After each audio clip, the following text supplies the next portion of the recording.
Buenos dias, damas y caballeros. Ayan, another day, another day of crisis. Another day of political fights. Kasing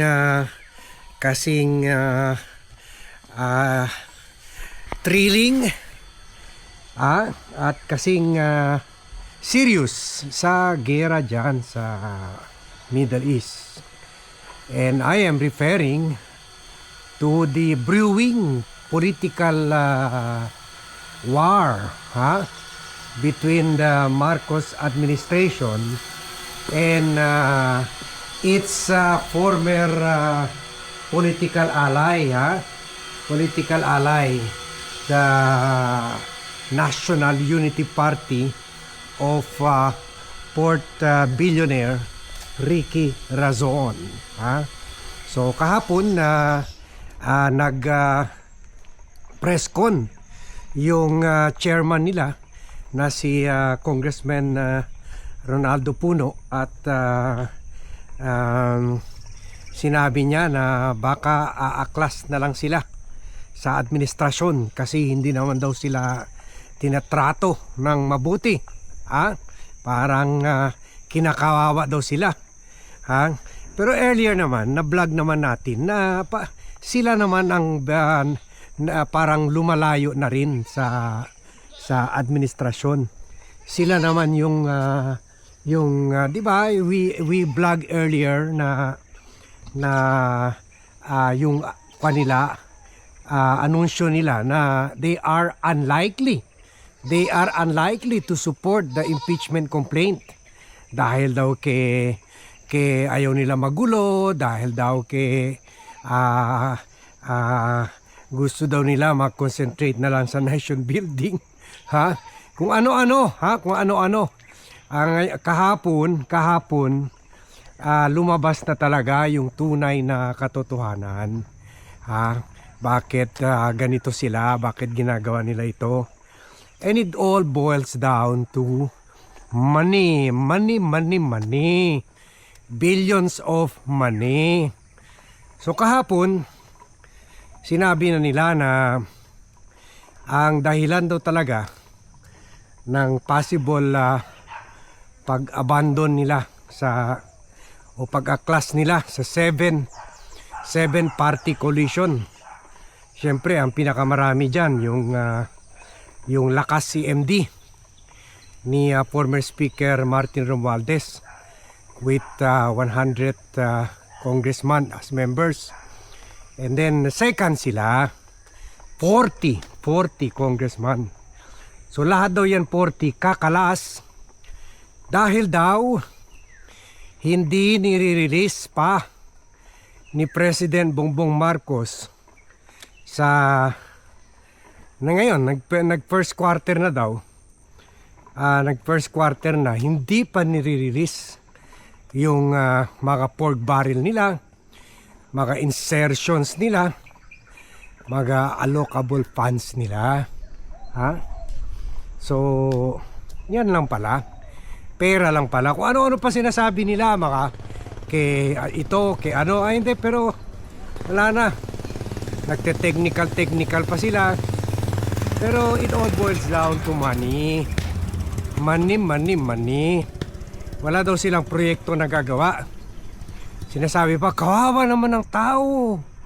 Walang proyekto na gagawa. Paano lalago ang ekonomiya? Paano ma-generate ng mga trabaho para sa construction workers? Partly totoo, pero mostly sa bulsa naman nila yun. By now, alam na natin na may mga ghost projects sila. Paano ka mag-hire ng mga laborers kung ghost projects ang ginawa mo? Siguro ang gagastusin mo lang doon para sa district engineer, magparte-parte kayo sa contractor para magamit yung pangalan niya, o kaya para sa para sa tarpaulin. buti pa yung tagagawa ng tarpaulin kumita. Hindi yung mga workers o yung nakinabang yung mga tao sa mga tulay o daan o flood project na non-existent. Although in fairness naman, itong si Puno, na congressman ng Tagaytay, Antipolo, ay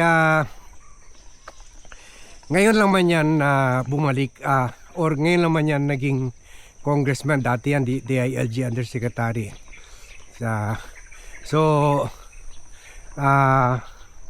Hindi, naging congressman na ata yan noon. So, pero ngayon lang siya nakabalik sa Kongreso. So, wala pa naman siya sa 20th Congress, sa 19th Congress nung naganap yung mga flood control scandal, wala pa naman siya. Pero syempre, yung kasamahan niya, yung mga katabi niya kahapon sa press con, andon sa 19th Congress. Kumbaga, dapat imbestigahan ng mga yun, di ba? Pero marami dyan sa NUP kasama sa flood control anomaly. Dapat lahat sila imbestigahan. So, yan. Pera lang talaga. So, dapat nga bago ilabas sa kanila ng budget ay ipa-account muna. I-kwan muna, i-accounting muna ng COA. Ano bang nangyari sa budget nila doon sa 3-year 19th Congress, 19th Congress. Ano ba nangyari from 2019 to 2022? Ano ba nangyari sa mga projects nila? May natapos ba, nagawa ba o hindi? Or substandard ba?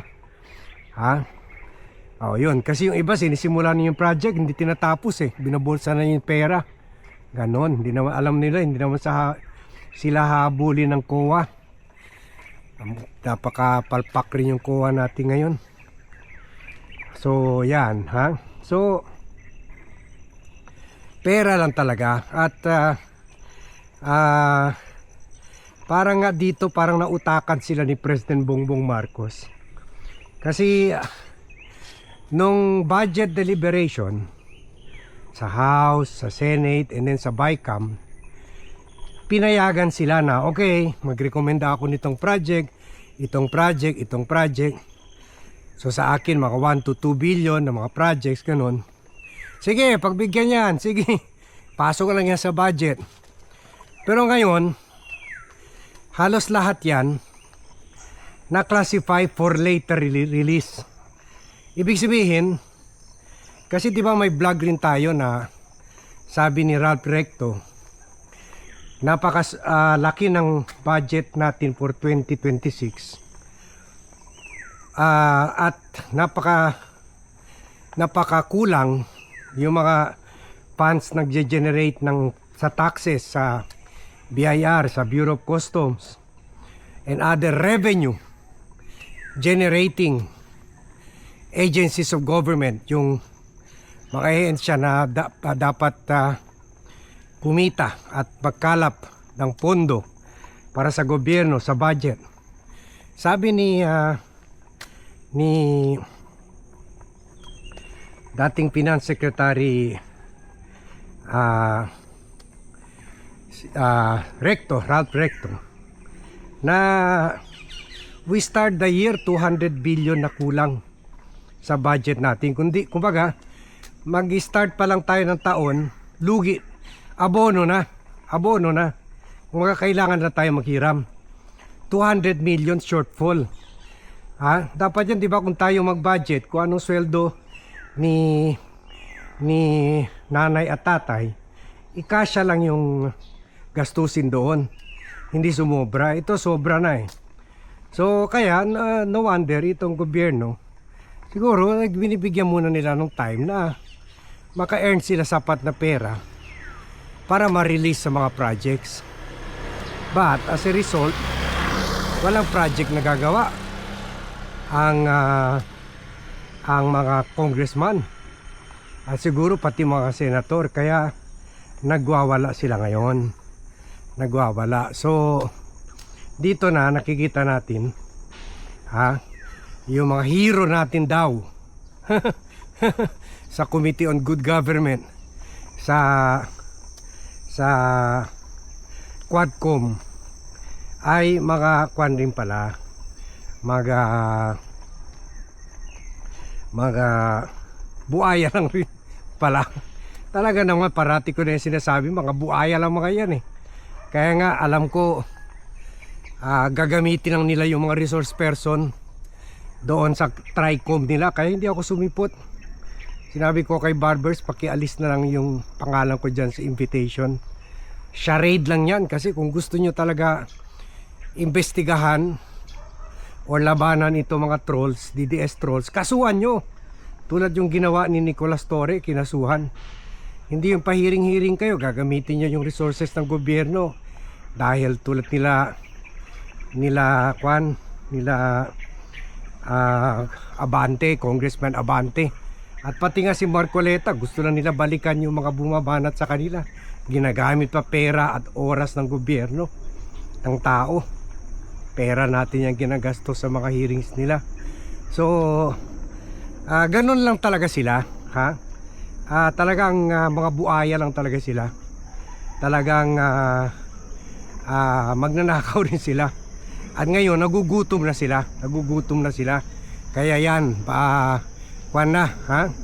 They are threatening to abandon the coalition, ha? So meron naman ito mga drawbacks, or meron rin itong mga epekto sa political, but later we will discuss about that, ha? Pero ngayon ang gusto lang natin muna i-expose itong nila, itong parang lumabas na rin yung tunay na kulay nila, and yung tunay na kulay na which is kahit inimbestigahan nila si Sara Duterte sa pera, ganun rin, pera lang rin ang habol nila. So yun, it's all about money. Yun lang talaga sila, ha? So now we know kung bakit tinethreaten itong kwan or sinabi ko na sa inyo noon, di ba, nung yung blinag natin una about may tama na naman si Vad dito eh, yung blinag natin una na about yung statement nila na hindi sila susuporta sa impeachment. Sabi ko, nag-aantay lang yan ng grasya, kwan lang yan, nagpaparinig lang yan. Nagkwan lang yan, may pahiwatig lang yan. Yun nga talaga ang nangyari. It's really just about money. Yun lang talaga, pera lang talaga. And that's sabi ng French, raison d'être, the reason of their existence. Morning. The reason of their existence, and that is money. Now you know. That's why you share this vlog. You like this vlog para mapunta sa sa inbox ng mga kababayan natin, at they will be discerning in the 2028 election, at huwag sila bumoto sa mga yan, mga truck na yan, no? Nagdadala yan mga construction materials sa mga bahay na ginagawa pa dito. 700 hectares kasi dito, 7 subdivision, so marami pang lugar pwede bilhin. Kaya lang mahal na yung kwan, yung lupa. Yung sa anong time namin bumili, maliit pa lang. Ngayon 50,000 per square meter na. Yan, so maraming gumagawa ng bahay dito. Kaya yung mga truck, hinihintay pa yung kanila approval sa front, sa gwardiya, sa gate. Okay, hanggang dito lang tayo. Thank you very much everyone for watching. Good morning to all, and see you in my next vlog.